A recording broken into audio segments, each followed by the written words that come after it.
8. He pushed the sheikh's door, met no resistance, entered, closed it behind him, and found himself in the open courtyard where the palm tree towered, as if stretched upward into space, as high as the watchful stars. What a superb place for hiding, he thought. The sheikh's room was open at night, just as it was by day. There it stood, pitch black, as if waiting for his return, and he walked toward it quietly. He heard the voice muttering, but could only distinguish the word Allah, God. It went on muttering as if the sheikh were unaware, or perhaps reluctant, to acknowledge his presence.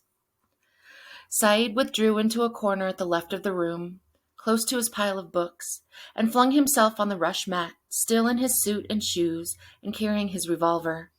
He stretched out his legs, supporting his trunk on the palms of his hands, his head falling back in exhaustion. His head felt like a beehive, but there was nothing he could do. You wished to recall the sound of the bullet and the screams of Nabawiya, feeling happy again that you did not hear Sunnah scream. You'd better greet the sheikh, but your voice is too weak to say, "Peace be upon you." There's this feeling of helplessness, as if you were drowning, and you thought you were going to sleep like a log as soon as your skin touched the floor. How the righteous and God-fearing would have shuddered, turned away from him in fright until recitation of the name of God had made them less particular, less hard of heart. When would this strange man go to sleep? But the strange old man now raised his voice and began to sing. In my view, passion is nothing but ingratitude, unless it issues from my witnesses. And in a voice that seemed to fill the room, he said, The eyes of their hearts are open, but those in their heads are closed. Said smiled in spite of himself. So that's why he's not aware of my presence. But then I, too, am not fully aware of my own self.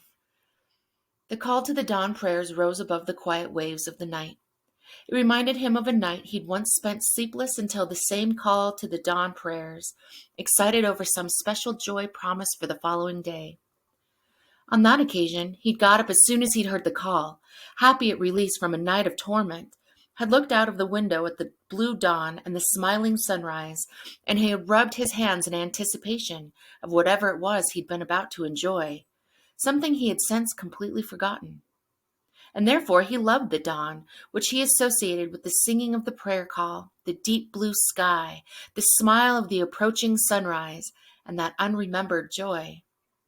It was dawn now, but his exhaustion was so great he could not move, not even to shift his revolver. The sheikh rose to perform his prayers.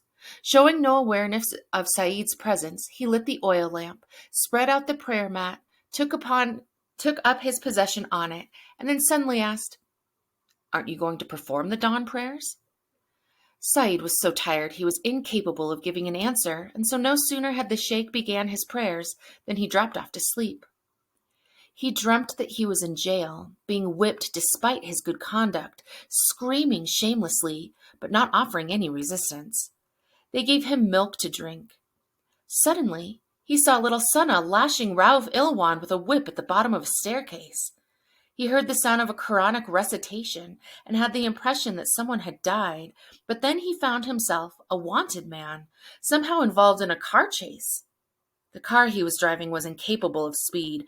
There was something wrong with its engine, and he had to begin shooting in every direction. Suddenly, Rauf Ilwan appeared from the radio in the dashboard, grabbed his wrist before Said was able to kill him, and tightened his grip so mercilessly that he was able to snatch the revolver. At this point, Said Mehran said to him, Kill me if you wish, but my daughter is innocent. It wasn't she who whipped you at the bottom of the staircase. It was her mother, Nabawiya, at the instigation of Eilish Sidra. Escaping his pursuers, Said then slipped into the circle of Sufi chanters gathered around Sheikh al-Juwindi, but the sheikh denied him. Who are you? He asked. How did you come to be with us? He told him he was Said Mehran, son of Mehran, his old disciple, and reminded him of the old days, but the sheikh demanded his identity card. Said was surprised and objected that a Sufi disciple didn't need an identity card, that in the eyes of the mystical order, the righteous and the sinner were alike. When the sheikh replied that he did not like the righteous and wanted to see Said's identity card to make sure that Said was really a sinner, Said handed him the revolver, explaining that every missing bullet meant a murder. But the sheikh insisted on seeing his card. The government instructions, he said, were stringent on this point. Said was astounded. Why did the government interfere with the affairs of the order? He asked. The sheikh informed him that it had all resulted from a suggestion by their great authority Ralph Ilwan, who had been nominated for the post of supreme sheikh. Stunned with amazement for the third time, Said protested that Ralph was nothing but a traitor who had only criminal thoughts, and the sheikh reported that that's why he'd been recommended for this responsible position. He added that Ralph had promised to offer a new exegesis of the Holy Quran, giving all possible interpretations, so as to benefit each man according to his purchasing power. The money this beneficent move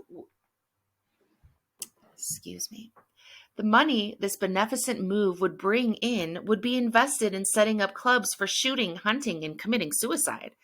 Said declared he was prepared to act as treasurer for the new exegesis administration, and that Ralph Ilwan would no doubt testify to his integrity as one of his brightest former pupils. At that point, the sheikh intoned the opening chapter of the Quran. Lanterns were suspended from the trunk of the palm tree, and a reciter chanted, "Blessed be ye, O people of Egypt! Our Lord Hussein is now yours." When he opened his eyes, the whole world looked red, empty and meaningless. The sheikh sat in repose. Everything about him, from his loose garment to his skullcap and beard, a shiny white, and at Said's first movement the sheikh turned his gaze upon him. Said sat up hurriedly and looked apologetic, assailed by memories that rushed into his mind like roaring flames. "It is now late afternoon," said the sheikh, "and you haven't had a bite of food." Said looked first at the hole in the wall and then at the sheikh and muttered absent-mindedly, "Late afternoon?" "Yes. I thought to myself, let him sleep. God presents his gifts as his will alone decides." Said was suddenly troubled. He wondered if anybody had seen him asleep there all day. "I was aware of many people coming in while I was asleep," he lied. "You were aware of nothing. But one man brought me my lunch, another came to sweep the place, water the cactus, tend the palm tree, and get the courtyard ready for God's loving worshippers." "What time are they coming?" he said, a little worried. "At sunset." "When did you arrive?" "At dawn." The sheikh sat silent for a while, stroking his beard, and then said, "You're very wretched, my son." "Why?" said Said, anxious to know the answer. "You've had a long sleep, but you know no rest. Just like a child laid under the fire of the blazing sun. Your burning heart yearns for shade, yet continues forward under the fire of the sun. Haven't you learned to walk yet?" Said rubbed his bloodshot, almond-shaped eyes. "It's a disturbing thought, to be seen asleep by others." "The world is unaware of him who is unaware of it," the sheikh replied, showing no concern. Said's hand passed lightly over the pocket where he kept the revolver. He wondered what the sheikh would do if he were to point his gun at him. Would his maddening composure be shaken? "Are you hungry?" the sheikh asked. "No." "If it is true that man can be poor in God, so is it true that man can be rich in him," the sheikh went on, his eyes almost smiling. "If that is, the first proposition is indeed true," thought Said. "Well then, master," he said lightly, "what would you have done if you'd been afflicted with a wife like mine, and if your daughter had rejected you as mine has me?"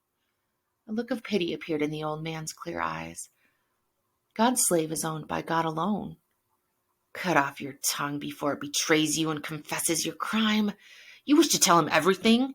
He probably doesn't need to be told. He may even have had seen you fire the gun, and he may be able to see much more than that." A voice outside the window hawked the Sphinx. Said got up at once, walked to the window, called the newspaper boy, handed him a small coin, and returned with the paper to where he'd been sitting, forgetting all about the sheikh, his eyes riveted to a huge black headline, "Dastardly Murder in the Citadel Quarter." He devoured the lines beneath in a flash, not understanding anything. Was this another murder? His own picture was there, and so were the pictures of Nebawi and Eilish Sidra. But who was that blood-stained man? His own life story was staring at him, too. Sensational doings blown in every direction like dust in a whirlwind. The story of a man who came out of prison to find his wife married to one of his underlings. But who was the blood-stained man? How had his bullet entered this stranger's chest? This victim was someone else, and Saeed was seeing him for the first time in his life. He'd better start reading again. The same day he'd visited them with the detective and Eilish's friends, Eilish Sidra and Nebawiah had moved out of their flat, and another family had moved in, so the voice he'd heard had not been Eilish Sidra's, nor had the screams been Nebawiah's. The body was that of one Shaben Hussein, the new tenant, who'd worked in haberdashery in Sharia Muhammad Ali. Saeed Mahran had come to murder his wife and his old friend, but had killed the new tenant instead. A neighbor testified he'd seen Saeed Mehran leaving the house after the murder and that he'd shouted for the police, but his voice had been lost in the din that had filled the entire street. A failure. It was insane. Pointless. The rope would be after him now, while Eilish sat safe and secure. The truth was as clear as the bottom of an open tomb. He tore his eyes away from the paper and found the sheikh staring through the window at the sky, smiling. The smile, for some reason or other, frightened Saeed. He wished he could stand at the window and look exactly the same bit of sky the sheikh was looking at, so he could see what it was that made him smile. But that wish was unfulfilled. Let the sheikh smile and keep his secret, he thought. Before long the disciples would be here, and some of them who'd seen the picture in the paper might recognize him. Thousands and thousands would be gaping at his picture now, in a mixture of terror and titillation. Saeed's life was finished, spent to no purpose. He was a hunted man and would be to the end of his days. He was alone and would have to be aware of even his own reflection in a mirror, alive but without real life, like a mummy. He'd have to flee like a rat one hole to another, threatened by poison, cats, and the clubs of disgusted human beings, suffering all this while his enemies kicked up their heels. The sheikh turned to him and said gently, "You're tired. Go and wash your face." "Yeah," Saeed said irritably, folding up the paper. "I'll go, relieve you the sight of my face." With even greater gentleness, the sheikh said, "This is your home." "True, but why shouldn't I have another place of shelter?" The sheikh bowed his head, replying, "If you had another, you would never have come to me. You must go up the hill and stay until dark. Avoid the light. Shelter in the dark. Hell, it's a waste of time. You've killed Shaben Hussein. I wonder who you are, Shaben. We never knew each other. Did you have children? Did you ever imagine that one day you'd be killed for no reason? That you'd be killed because Nebawiah Suleiman married Eilish Sidra? That you'd be killed in error, but Eilish, Nebawiah, and Rauf would not be killed in justice? I, the murderer, understand nothing. Not even Sheikh Ali al-Juwindi himself can understand anything. I've tried to solve part of the riddle, but have only succeeded in unearthing an even greater one." He sighed aloud. "How tired you are," said the sheikh. "It is your world that makes me tired." "That's what we sing of sometimes," the sheikh said placidly. Saeed rose, and then said, as he was about to go, "Farewell, my master.